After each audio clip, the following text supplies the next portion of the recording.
I would like to congratulate the Finance Minister for the very good budget that he has presented to us.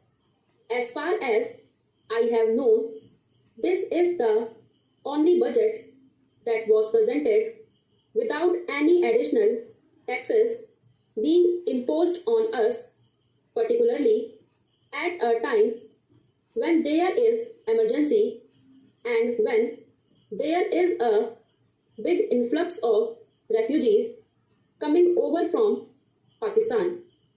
He must be congratulated for having managed to present a budget like this without any additional taxation. Though it is true that there are no additional taxes imposed, quite a number of members have criticized the budget and the proposals that have been presented to us.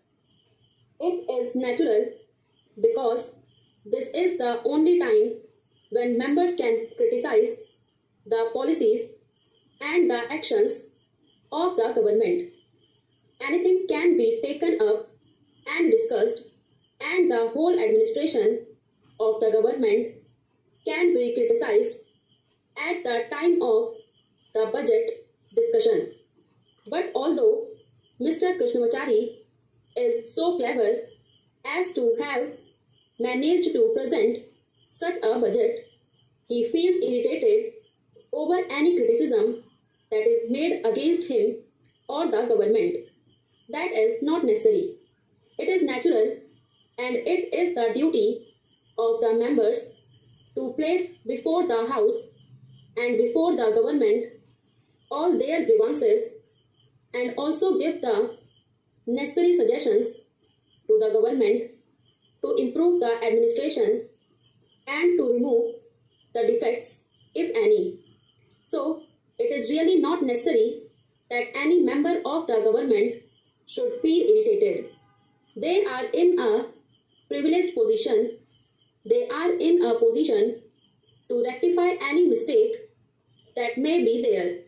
So, they must take this criticism in a sporting way and consider it an opportunity for them to know the mind of the public and welcome such a criticism. Now, for any country, the basic necessities are food, clothing, and shelter. The main criticism during this discussion was that some of the taxes that were imposed last time were not withdrawn. Generally, such a thing is not done. It is true that even ordinary people, the poorer sections of the community, have to pay heavily by way of indirect taxes, and it is quite a hardship on them. But the finance minister's defense was that even if these indirect taxes were withdrawn, not much benefit would go to the public because the business people would appropriate them in the form of profits and in many other ways. We are willing to pay any number of taxes because, after all, people will have to pay to the government to carry on the administration and to face any problem that the country has to face. But the rise in prices is something that is really making the people nervous. It is almost killing the people. The taxes do not matter. It is only once a year that the taxes have to be paid, but the high prices for the various articles have to be paid every hour, almost in the day, and that is what people really mind. Something has to be done about it. Some sort of reply was given, but it was not convincing. We are not clear in our mind as to what exactly the government intends to do to bring down the prices. This is the most important thing, and this is the only thing that a greater section of the people is interested in. They would really be happy if something is done about it. The next thing I said was clothing. Even though so many textile mills are coming into existence and huge profits are being made by the millonaires, the price of clothes is still high. More than all this is the problem of shelter. We have seen during this cold weather how many people in Delhi died for want of shelter. They had to stay on the pavement. It is a disgraceful thing. It is a shameful thing that we have not been able to provide some sort of a minimum shelter, at least for everybody in our country.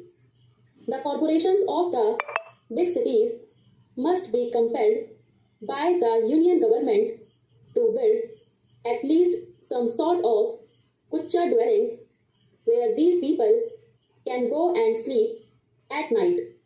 Some cheap structures can be put up. We find from the papers that the government are thinking of providing loans for building houses or for purchase of land for construction of buildings and all that. But where is land available? They ask fabulous prices for land, particularly in Delhi, Mumbai, and other big cities. Some solution has to be thought of to eliminate this kind of hardship. The next thing is education. I am very glad to say that the present education minister has taken up his work very seriously in all earnestness and is trying to bring about a lot of changes for the better. In many states, they have introduced compulsory primary education and elementary education, and they have also made it free for girls without having to pay any fees. They can study up to high schools.